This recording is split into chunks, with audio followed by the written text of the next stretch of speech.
बालेश्वर जिला सोर ब्लॉक केदारपुर पंचायत पात्रसाही रे भयावह अग्निकांड घटी जली जाइछि 5 बखरा घर आउ घर भितर थिबा लक्षाधिक टंकार संपत्ति पुड़ी पाउंस होई जाइथिबा बेले हुएत घर भितर दिया जाइथिबा संध्या आलतीरु एही अग्निकांड घटिथिबा संदेह करा जाउछि। पर ग्रामवासी माने निया को आयत्त करिबा पई चेष्टा करिबा सह सोर अग्निशम बाहिनी को खबर देइथिले।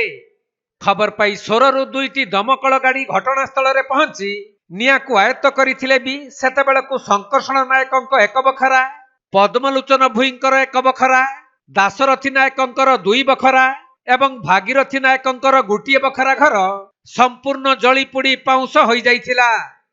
सेपटे एमाने समस्ते अत्यंत गरीब श्रेणी रहिथिबारु तुरंत सरकारी साहाय्य जोगाई देबा आवश्यक होई पड़िछि।